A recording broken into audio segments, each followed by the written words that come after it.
Assalamualaikum warahmatullahi wabarakatuh. Sahabat religi Gunung Kidul yang berbahagia, kita berjumpa kembali dalam podcast Sumringah Ramadan 1447 Hijriah bersama saya Zahra Arindita Abdillah. Kali ini kita akan mengkaji tentang Ramadan, saatnya bergaul sesama insan dengan akhlak yang ahsan. Telah hadir bersama kita Bapak Haji Wahyu Endardi SSI, Kepala Kantor Urusan Agama Patuk Kabupaten Gunung Kidul. Assalamualaikum Bapak. Waalaikumsalam warahmatullahi wabarakatuh, Mbak Bagaimana Zahra. kabarnya hari ini? Alhamdulillah baik. Lancar doanya. puasa? Insya Allah lancar. Alhamdulillah. Iya. Baik Bapak, begini. Seringkali kita ini memahami bulan Ramadan ini sebagai bulan ibadah personal. Iya. Yang dimana biasanya kita fokus untuk menambah dan memperbanyak amal ibadah kita sendiri. Misalnya seperti sholat, kemudian membaca Al-Quran, kemudian sedekah, dan lain sebagainya. Nah, namun dalam tema kita hari ini, Ramadan justru ditekankan sebagai momen atau saat di mana kita bisa bergaul dengan sesama insan dengan akhlak yang ahsan. Nah, ini menarik Bapak. Jadi mengapa Ramadan ini menjadi momentum yang sangat tepat untuk kita bergaul dengan sesama insan melalui akhlak yang ahsan. Ya. Silahkan Bapak. Baik, terima kasih Mbak Zahra.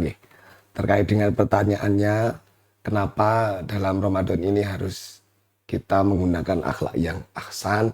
Ya, jawabannya otomatis agar ibadah puasa kita itu sempurna. Jadi apa yang disampaikan tadi betul Mbak. Ibadah puasa kita sempurna itu mengandung dua aspek. Yang pertama aspek personal, kesalehan personal seperti yang disampaikan Mbak Zahra tadi. Yang kedua adalah aspek kesalehan sosial. Nah, kesalehan personal ini betul kaitannya dengan kita, dengan Allah Subhanahu wa taala dalam menjalankan ibadah puasa ini. Mbak Zahra tahu saya ini sedang puasa apa enggak kan? Yang tahu hanya saya sama Allah. Itulah esensi dari kesalehan personal. Nah, kesalehan sosial ini dapat kita raih ketika kita berinteraksi, komunikasi dengan orang-orang yang ada di sekitar kita. Baik keluarga, teman sejawat, dan utamanya masyarakat. Tentu untuk mendapatkan predikat kesalehan sosial ini, modal utamanya adalah ketika kita bisa menggunakan akhlak yang ahsan, akhlak yang baik. Karena Nabi bersabda, ahsanukum inna khiyarikum ahsanukum khalaqa. Sebaik-baik orang adalah orang yang paling baik akhlaknya. Nah, ketika kita kaitkan dengan tema Ramadan, kita bisa mengibaratkan Mbak Zahra. Kalau Ramadan itu ibaratnya sebuah madrasah, sekolah atau pondok pesantren. Kemudian kita umat Islam ini adalah muridnya. Kemudian gurunya apa? Gurunya adalah nas-nas atau teks-teks yang ada dalam Al-Quran maupun As-Sunnah terkait dengan Ramadan dan puasa. Kemudian ujiannya itu adalah situasi dan kondisi di mana kita berada. Itu hakikat ujian. Nah, setelah kita mampu untuk ujian, sukses, ijazah yang akan kita terima adalah takwa. La'allakum tattaqun. Demikian Mbak Zahra. Menarik sekali Pak Wahyu penjelasan dan analogi yang tadi disampaikan. Kemudian jika kita semua diibaratkan sebagai murid yang sedang belajar di madrasah Ramadan, lalu apa saja langkah-langkah yang bisa kita lakukan agar benar-benar sukses menjalani dan lulus dari pembelajaran madrasah ini? Pertanyaannya menarik juga ya Mbak. Jadi gini Mbak, jenengan pernah mondok ya? Pernah di pondok, kita kalau di pondok itu sering mengkaji kitab Ta'limul Muta'alim ya. Nah, di sana kan disebutkan oleh pengarang kitab musannifnya Syekh Burhanuddin Ibrahim kalau nggak salah ya, Al-Zanurji. Itu mengatakan bahwa tanalul ilma illa bisitatin. Jadi ada 6 aspek yang harus dilalui seorang murid, seorang santri ketika dia belajar itu agar ilmunya itu bermanfaat. Nah, salah satunya adalah wa irsyadi ustadzi, bimbingan seorang guru. Nah, dalam konteks ini, konteks Ramadan adalah sebuah madrasah. Tadi saya sebutkan gurunya adalah nas ataupun teks dalil yang ada di Al-Quran maupun As-Sunnah. Maka mau tidak mau kita harus mengikuti dalil-dalil tersebut agar apa? Agar puasa kita itu sempurna. Nah, kita ambil contoh, salah satu dalil yang paling populer itu adalah asyamu junatun ya. Siam, puasa itu adalah sebagai perisai kita. Jadi kita dalam berpuasa itu harus bisa mengelola emosi, mengelola diri. Jadi saat kita lapar, itulah esensi ujian kita untuk bersabar. Saat emosi kita naik, maka kita harus tetap simpatik untuk bertutur kata dengan baik. Nah, puasa itu juga Bu Zahra, itu ternyata mampu mengendalikan nafsu atau syahwat kita. Nah, kebetulan saya seorang penghulu ya. Jadi ketika mengingatkan pemuda yang belum menikah atau jomblo, itu kan di sana ya maksarubab sabab dan sebagainya. Nah, akhirnya itu kan wa malam yastati fa'alaihi bisaum fa innahu lahu wija. Artinya ketika seseorang itu belum mampu menikah, maka dianjurkan untuk berpuasa. Karena apa? Puasa itu dapat menekan hawa nafsu. Nah, ini sesuai dengan pengendikanipun atau perkataan Imam Al-Ghazali dalam kitab Ihya Ulumuddinnya, bahwa kemaksiatan itu sumbernya dari hawa nafsu. Nah, bahan bakar hawa nafsu itu apa, Bu?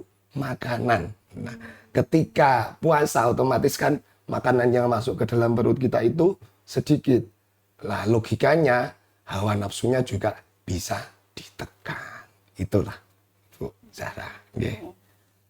Kemudian pertanyaan terakhir Bapak, dalam bulan Ramadan ini kebanyakan dari kita itu terasa lebih ringan dalam berbuat baik. Betul. Dan lebih semangat menjalankan kewajiban syariat. Termasuk Bu Zahra ya? Namun Pak, seringkali setelah Ramadan berakhir, semangat itu perlahan tuh menurun. Betul. Dan kita kembali kepada kebiasaan sebelumnya. Nah, mungkin ada nih Pak tips atau pesan dari Bapak agar nuansa kebaikan Ramadan ini dapat terus kita jaga dan kita lanjutkan di bulan-bulan berikutnya. Oke, jadi menjaga nuansa Ramadan di bulan-bulan yang lainnya. Oke, baik. Nuansa Ramadan yang penuh kebaikan, hablum minallah itu harus kita rawat. Hablum minanas juga harus selamat. Nah, bagaimana metodenya? Otomatis yang pertama kali itu adalah niat, Bu. Niat yang kuat, tekad yang kuat untuk kemudian bagaimana menjaga situasi dan kondisi kebaikan-kebaikan kita, sifat-sifat kita yang baik di bulan Ramadan itu ada juga kita lakukan di bulan-bulan selain Ramadan. Nah, yang kedua itu barangkali kita merujuk pada teks Nabi Muhammad SAW. Beliau pernah bersabda, ittaqillaha haitsuma kunta wa atbi'i sayyi'atal hasanata tamhuha wa khaliqin nas bi khuluqin hasanin. Yang pertama adalah kita harus bertakwa dimanapun kapanpun kita berada. Ketika takwa itu telah menjelma di dalam sanubari kita, kemudian tanpa mengenal konteks ruang dan waktu, maka insya Allah yang timbul adalah sikap ihsan. Ihsan itu apa? Kita merasa senantiasa diawasi oleh Allah Subhanahu wa Ta'ala. Dengan merasa diawasi, maka kita akan malu untuk melakukan sebuah kemaksiatan, sebuah dosa. Itu. Kemudian yang kedua, wa'adz bingisai'atal hasanata tamhuha. Artinya apa? Kita mempunyai idealisme untuk menjaga ketakwaan kita itu dimanapun, kapanpun. Tapi sebagai manusia biasa, mahalul khotok wa nisyan, kita tempat salah dan dosa, tentu secara langsung tidak langsung, sengaja maupun tidak sengaja kita akan melakukan sebuah kemaksiatan ataupun dosa. Maka ketika kita sadar telah melakukan sebuah kemaksiatan atau dosa, kita ikuti kemaksiatan yang telah kita lakukan itu dengan kebaikan-kebaikan. Insya Allah itu akan menutupi kejelekan dan adanya tinggal kebaikan. Ibaratnya busa, Bu. Busa sabun bekas nyuci itu ya. Satu ember air berisi busa, kemudian kita turui itu apa bahasa Indonesianya? Kita kasih air bersih terus, otomatis busanya itu akan hilang. Itulah analogi melakukan kejelekan diikuti dengan kebaikan. Dan yang terakhir, Bu, wa khaliqin nas bi khuluqin hasanin. Artinya kita harus mempergaul kita harus berkomunikasi, komunikasi dengan sesama manusia itu dengan akhlak yang baik. Jadi sikap penyakit hati itu hilangkanlah dalam hati kita. Contoh misalnya, Bu, sikap iri, tetangganya membeli mobil Suzuki Cherry, hatinya iri. Tetangganya beli Toyota Yaris, hatinya terasa diiris-iris. Tetangganya beli Toyota Pajero, Mitsubishi Severo, hatinya panas juga Pajero, kan seperti itu nggak bisa gitu, nggak boleh. Kita harus senantiasa menggunakan akhlakul karimah ketika kita bergaul dengan sesama manusia. Barangkali itu tipsnya, Bu. Jadi niat, kemudian diikuti ihsan, merasa selalu diawasi Allah, kemudian mengikuti kejelekan dengan kebaikan, dan yang terakhir itu kita sesuai tema menggunakan akhlak yang baik ketika kita berkomunikasi dengan sesama manusia, baik di lingkungan keluarga, anak-anak kita, istri kita, keluarga kita. Mari kita menggunakan akhlak yang baik dalam berkomunikasi dengan mereka. Masya Allah, terima kasih Bapak atas penjelasannya. Dari materi tadi kita diingatkan bahwa Ramadan bukan hanya untuk melatih ibadah pribadi, tetapi juga membentuk akhlak dalam pergaulan. Karena sejatinya puasa adalah tameng yang melindungi diri kita dari perbuatan tercela dan sikap yang merusak nilai kemanusiaan. Ya, baik. Ada closing statement, Bu, dari saya, boleh? Boleh. Oke, jadi gini. Bulan Ramadan, bulan penuh keberkahan. Bawalah virus-virus kebaikan, jangan menjadi toksik dalam pergaulan. Gitu ya, Bu ya? Terima kasih Bapak. Sahabat Religi Gunung Kidul, demikian kajian kita bersama Bapak Haji Wahyu Endardi. Semoga nilai-nilai kebaikan yang kita latih selama Ramadan ini tidak berhenti begitu saja, tetapi terus kita jaga dalam kehidupan kita sehari-hari dan kita mampu bergaul dengan sesama manusia, sesama insan dengan akhlak yang ahsan. Saya Zahra Arindita undur diri. Mohon maaf atas segala kesalahan dan kekurangan. Sampai berjumpa di podcast Sumringah selanjutnya. Wassalamualaikum warahmatullahi wabarakatuh.